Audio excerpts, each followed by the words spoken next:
ನಮಸ್ಕಾರ ಸ್ನೇಹಿತರೆ, ಬೆಂಕಿ ಬಿರುಗಾಳಿ ಚಾನೆಲ್ಗೆ ತಮ್ಮೆಲ್ಲರಿಗೂ ಸ್ವಾಗತ.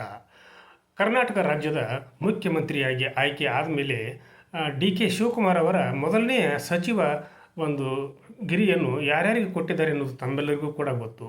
ಈಗ ದ್ವಿತೀಯ ಹಂತದಲ್ಲಿ ಯಾರ್ಯಾರು ಸಚಿವ ಸ್ಥಾನಗಳನ್ನು ಅಲಂಕರಿಸಬಹುದು ಅನ್ನುವಂಥ ಪ್ರಶ್ನೆ ಉದ್ಭವಿಸಿದೆ. ಯಾಕಂದರೆ ಇದು ಕೂಡ ಡಿ ಕೆ ಶಿವಕುಮಾರ್ ಅವರಿಗೆ ಒಂದು ತರಹ ತಲೆನೋವು ಅನ್ನುವಂಥ ಭಾವನೆಯೂ ಕೂಡ ಅನುಭವಕ್ಕೆ ಬರ್ತಾ ಇರಬಹುದು ಅನ್ನುವಂಥ ಸಂದೇಹವನ್ನು ಕೂಡ ಬೆಂಕಿ ಬಿರುಗಾಳಿ ಚಾನೆಲ್ನ ಮೂಲಕ ನಾನು ಈಗ ಪ್ರಸ್ತುತ ಪಡಿಸ್ತಾ ಇದ್ದೇನೆ.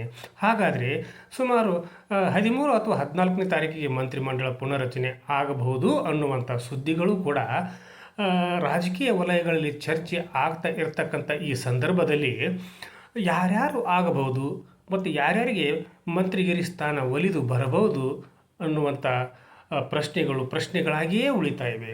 ಹಾಗಾದರೆ ಅದಕ್ಕೆ ಉತ್ತರಗಳು ಕೂಡ ಇವೆ. ಅದನ್ನು ಕೂಡ ನಾನು ಈ ಸಂದರ್ಭದಲ್ಲಿ ಪ್ರಸ್ತುತ ಪಡಿಸ್ತಾ ಇದ್ದೇನೆ. ಯಾಕಂದರೆ ಬೆಂಕಿ ಬಿರುಗಾಳಿ ಚಾನಲ್ನಲ್ಲಿ ಬರ್ತಿರ್ತಕ್ಕಂಥ ಎಲ್ಲ ವಿಷಯಗಳು ಕೂಡ ಸತ್ಯವಾಗಿರ್ತವೆ ಅನ್ನೋದಕ್ಕೆ ಈ ಸಂಚಿಕೆಯು ಕೂಡ ಸಾಕ್ಷಿಯಾಗಿ ನಿಲ್ಲಬಲ್ಲದು ಅನ್ನುವಂಥ ಅಭಿಪ್ರಾಯ ನನ್ನದು. ಹಾಗಾದರೆ ಬೆಳಗಾವಿ ಜಿಲ್ಲೆಯಿಂದ ಯಾರ್ಯಾರು ಆಗಬಹುದು ಅನ್ನುವಂಥ ಒಂದು ಜಿಜ್ಞಾಸೆ ನಿಮ್ಮೆಲ್ಲರಿಗೂ ಕೂಡ ಕಾಡ್ತಾ ಇರಬಹುದು.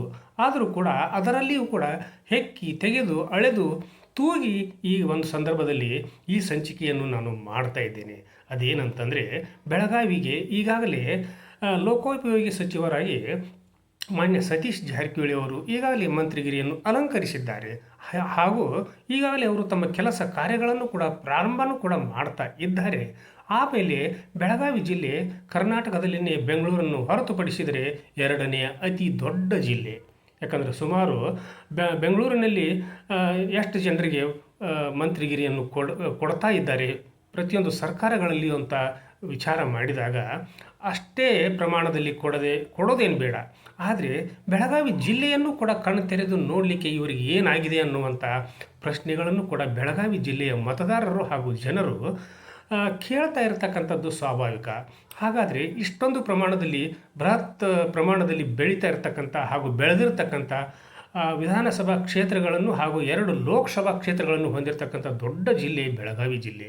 ಹಾಗಿರುವಾಗ ಕನಿಷ್ಠ 4 ಜನರಿಗಾದರೂ ಕೊಡಬೇಕು ಅನ್ನುವಂಥ ಕೂಗುಗಳು ಕೂಡ ರಾಜಕೀಯ ವಲಯಗಳಲ್ಲಿ ಹಾಗೂ ಸಾರ್ವತ್ರಿಕವಾಗಿ ಬೆಳಗಾವಿ ಜಿಲ್ಲೆಯ ಜನತೆ ಕೇಳ್ಕೊಳ್ತಾ ಇದ್ದಾರೆ.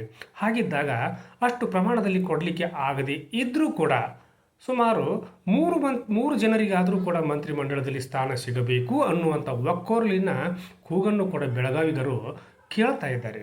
ಹಾಗಾದಾಗ ಬೆಳಗಾವಿಯ ಕೂಗು ಡಿ ಕೆ ಶಿವಕುಮಾರ್ ಅವರು ಮಾನ್ಯ ಮುಖ್ಯಮಂತ್ರಿಗಳ ಕಿವಿಗೆ ಹೋಗಿ ತಲುಪಬಹುದೇ ಅನ್ನುವಂಥ ಪ್ರಶ್ನೆಗಳು ಎದ್ದಾಗ ಖಂಡಿತ ಬೆಳಗಾವಿ ಜಿಲ್ಲೆಯನ್ನು ಅಲಕ್ಷ್ಯ ಮಾಡುವುದು ಯಾರಿಂದಲೂ ಕೂಡ ಸಾಧ್ಯವಿಲ್ಲ.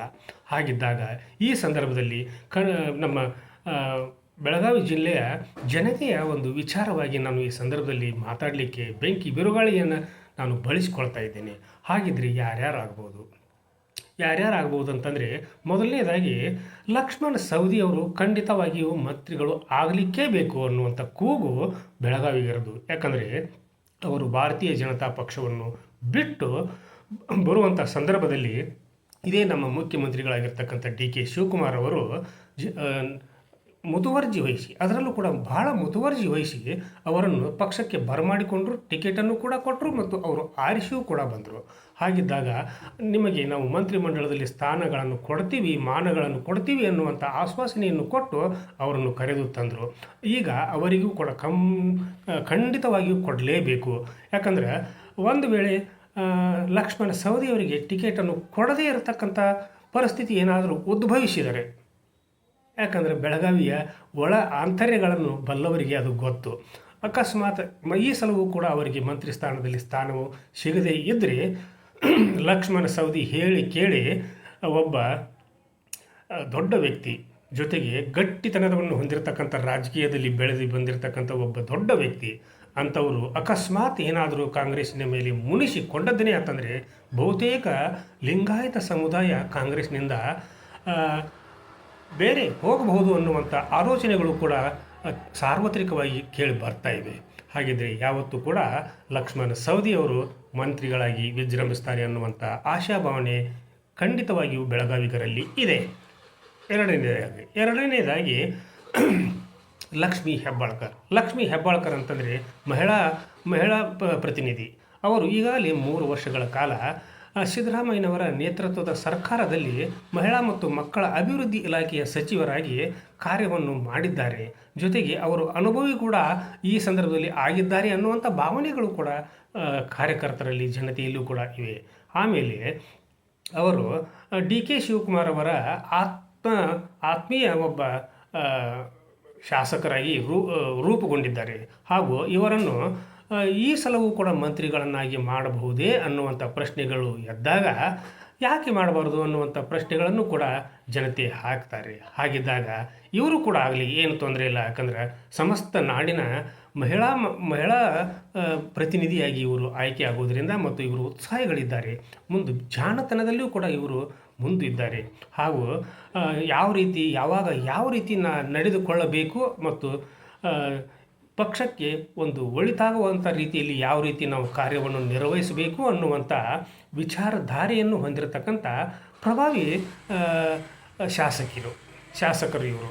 ಹಾಗಿದ್ದಾಗ ಏನೇ ಆಗಲಿ ಎಂತೆ ಆಗಲಿ ಕರ್ನಾಟಕದ ಮಂತ್ರಿಮಂಡಲವನ್ನು ಪುನರ್ರಚನೆ ಮಾಡುವ ಸಂದರ್ಭದಲ್ಲಿ 13-14 ಅಂತ ಹೇಳ್ತಿರಲ್ಲ, ಆ ಸಂದರ್ಭದಲ್ಲಿ ಇವರನ್ನು ಕೂಡ ಪರಿಗಣನೆ ಮಾಡಲೇಬೇಕು ಅನ್ನುವಂಥ ಕೂಗು ಬೆಳಗಾವಿಯಲ್ಲಿ ಹಾಗೂ ನಾಡಿನ ಸಮಸ್ತ ಮಹಿಳೆಯರು ಈಗ ಪ್ರತಿಪಾದಿಸ್ತಾ ಇದ್ದಾರೆ. ಸರ್ಕಾರದ ಮೇಲೆ ಒತ್ತಡವನ್ನು ಕೂಡ ತರ್ತಾ ಇದ್ದಾರೆ ಅನ್ನುವಂಥ ಮಾತುಗಳು ಕೂಡ ಕೇಳಿ ಬರ್ತಾ ಇರೋದು ಕೂಡ ಸ್ವಾಭಾವಿಕ ಸತ್ಯ.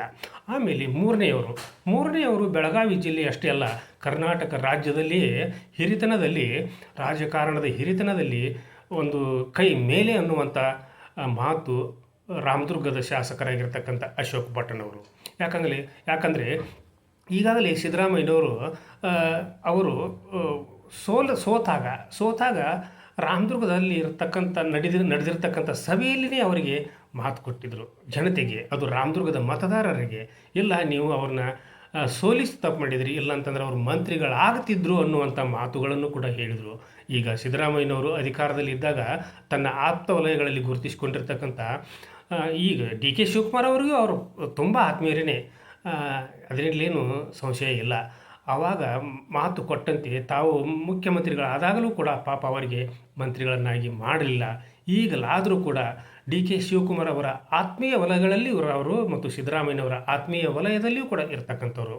ಸಿದ್ದರಾಮಯ್ಯನವರಿಗೂ ಮತ್ತು ಡಿ.ಕೆ. ಶಿವಕುಮಾರ್ ಅವರಿಗೂ ಅಷ್ಟೇ ಒಂದು ಸಂಬಂಧಗಳನ್ನು ಗಟ್ಟಿಯಾಗಿ ಇಟ್ಕೊಂಡಿರ್ತಕ್ಕಂಥ ಹಾಗೂ ರಾಜಕಾರಣದಲ್ಲಿ ಸ್ವಚ್ಛ ಕೈ ಅನ್ನುವಂಥ ಹೆಸರನ್ನು ಗಳಿಸಿರ್ತಕ್ಕಂಥ ಅಶೋಕ್ ಪಟ್ಟಣ್ ಈ ಸಲ ಖಂಡಿತವಾಗಿ ಮಂತ್ರಿ ಆಗಲೇಬೇಕು ಅನ್ನುವಂಥ ಕೂಗು ಕಾಂಗ್ರೆಸ್ ವಲಯದಲ್ಲಿ ಹಾಗೂ ಕರ್ನಾಟಕದ ಜನತೆಯಲ್ಲೂ ಕೂಡ ಇರೋದು ಸ್ವಾಭಾವಿಕ. ಒಂದು ವೇಳೆ ಅಶೋಕ್ ಪಟ್ಟಣ್ ಅವ್ರನ್ನ ಯಾಕೆ ಮಾಡಬೇಕು ಅಂತ ನೀವು ಕೇಳಿದರೆ ಅದರ ಇತಿಹಾಸವನ್ನು ಕೂಡ ನಾನು ಈ ಸಂದರ್ಭದಲ್ಲಿ ತಮಗೆ ಹೇಳಲಿಕ್ಕೆ ಬಯಸಿದ್ದೀನಿ. ಮೊದಲನೇದಾಗಿ ಅವರ ತಂದೆ ಮಹಾದೇವಪ್ಪ ಪಟ್ಟಣ್ ಅವರು ಶಾಸಕರು, ಅವರ ತರುವಾಯ ಅವರ ತಾಯಿ ಶಾರದಾದೇವಿ ಪಟ್ಟಣ್ ಅವರು ಕೂಡ ಶಾಸಕರು. ಈಗ 3 ಸಲ ಆಯ್ಕೆಯಾಗಿ ಹಿರಿತನದಲ್ಲಿ ತನ್ನ ಒಂದು ಛಾಪನ್ನು ಮೂಡಿಸಿರ್ತಕ್ಕಂಥವರು, ರಾಜಕಾರಣದಲ್ಲಿ ಶುದ್ಧ ಹಸ್ತರು ಅನ್ನುವಂಥ ಹೆಸರನ್ನು ಇಟ್ಕೊಂಡಿರ್ತಕ್ಕಂಥ ಅಶೋಕ್ ಪಟ್ಟಣ್ ಯಾರಿಗೆ ಏನು ಅನ್ಯಾಯ ಮಾಡಿದ್ದಾರೆ ಹೇಳಿ? ಅವರಿಗೂ ಕೂಡ ಮಂತ್ರಿ ಸ್ಥಾನ ಸಿಗಲೇಬೇಕು, ಬೆಳಗಾವಿಯಲ್ಲಿ 3 ಜನರಿಗೆ ಕೊಡಲೇಬೇಕು ಅನ್ನುವಂಥ ಕೂಗನ್ನು ಬೆಳಗಾವಿಗರು ಕೇಳ್ತಾ ಇದ್ದಾರೆ, ಬೆಳಗಾವಿ ಜಿಲ್ಲೆ ಕೇಳ್ತಾ ಇದೆ. ಹಾಗಿದ್ದಾಗ ಇನ್ನೂ ಸಾಕಷ್ಟು ಜನ ಇದ್ದಾರೆ, ಕರ್ನಾಟಕದಲ್ಲಿ ಇದ್ದಾರೆ, ಬೆಳಗಾವಿ ಜಿಲ್ಲೆಯಲ್ಲೂ ಕೂಡ ಸಾಕಷ್ಟು ಜನ ಹಿರಿಯರಿದ್ದಾರೆ. ಆದರೂ ಕೂಡ ಈ ಸಲ ಮುಖ್ಯಮಂತ್ರಿಗಳು ಈ 3ರನ್ನು ಕೂಡ ಪರಿಗಣಿಸಿ ಈ ಜಿಲ್ಲೆಗೆ ನ್ಯಾಯವನ್ನು ಒದಗಿಸಿಕೊಡಬೇಕು, ಈ 3ರನ್ನು ಕೂಡ ಮಂತ್ರಿಗಳನ್ನಾಗಿ ಮಾಡಬೇಕು ಅನ್ನುವಂಥ ಒತ್ತಾಯವನ್ನು ಬೆಂಕಿ ಬಿರುಗಾಳಿ ಚಾನೆಲ್ನ ಮೂಲಕ ಈ ಸಂದರ್ಭದಲ್ಲಿ ನಾನು ಹೇಳಲಿಕ್ಕೆ ಬಯಸಿದ್ದೇನೆ. ಇದನ್ನು ಮಾನ್ಯ ಮುಖ್ಯಮಂತ್ರಿಗಳು ಕೂಡ ಸಂಚಿಕೆಯನ್ನು ನೋಡಿದ್ದೇನೆ ಆತಂದರೆ ಅಥವಾ ಅವರಿಗೆ ಯಾರಾದರೂ ತೋರಿಸಿದ್ದೇನೆ ಆತಂದರೆ ತೋರಿಸುವಂಥ ಸಮಯ ಬಂದರೆ ಈ ಸಂಚಿಕೆಯನ್ನು ತೋರಿಸ್ರಿ. ಇಲ್ಲ ಅಂತಂದರೆ ಅವರು ತಮ್ಮ ಮೂಲಗಳಿಂದ ಈ ಸಂಚಿಕೆಯನ್ನು ಪಡೆದುಕೊಂಡು ನೋಡ್ಬೋದು, ಕೇಳ್ಬೋದು. ಇದರ ಒಂದು ಪರಿಣಾಮ ಏನಾಗಬಹುದು ಮತ್ತು ಆ ಪರಿಣಾಮವನ್ನು ಎದುರಿಸಲಿಕ್ಕೆ ಯಾವ ರೀತಿ ಸಿದ್ಧತೆಗಳನ್ನು ಮಾಡಿಕೊಳ್ಳಬಹುದು ಅನ್ನುವಂಥ ವಿಚಾರಗಳನ್ನು ಕೂಡ ಅವರು ಕಂಡುಕೊಳ್ತಾರೆ. ಯಾಕಂದರೆ ಜಾಣರಿದ್ದಾರೆ. ಹಾಗೂ ಬೆಳಗಾವಿ ಜಿಲ್ಲೆಗೆ ನ್ಯಾಯ ಸಿಗಬೇಕಂತಂದರೆ ಈ 3 ಕೂಡ ಮಂತ್ರಿಗಳಾಗಲೇಬೇಕು ಅನ್ನುವಂಥ ಸಂದೇಶದೊಂದಿಗೆ ಬೆಂಕಿ ಬಿರುಗಾಳಿ ಚಾನಲ್ನ ಇವತ್ತಿನ ಮಟ್ಟಿಗೆ ಮುಗಿಸುವುದಕ್ಕಿಂತ ಪೂರ್ವದಲ್ಲಿ ನಾಳೆ ತಮ್ಮನ್ನು ಭೇಟಿಯಾಗುವಂಥ ಸಮಯದಲ್ಲಿ ಭೇಟಿಯಾಗೋಣ. ಅಲ್ಲಿಯವರೆಗೂ ಈ ಸಂಚಿಕೆಗೆ ಚಾನಲ್ಗೆ ಸಬ್ಸ್ಕ್ರೈಬ್ ಮಾಡದೇ ಇರತಕ್ಕಂಥ ಪ್ರತಿಯೊಬ್ಬರು ಕೂಡ ಸಬ್ಸ್ಕ್ರೈಬ್ ಮಾಡಿರಿ, ಶೇರ್ ಮಾಡಿರಿ, ಲೈಕ್ ಮಾಡಿರಿ. ಕಮೆಂಟನ್ನು ಕೂಡ ನನ್ನ ಜೊತೆಗೆ ಹಂಚಿಕೊಡ್ರಿ ಅಂತ ಹೇಳ್ತಾ ನಾಳೆ ಭೇಟಿಯಾಗೋಣ. ಅಲ್ಲಿವರೆಗೂ ನನ್ನ ನಮಸ್ಕಾರ ನಮಸ್ಕಾರ ನಮಸ್ಕಾರ.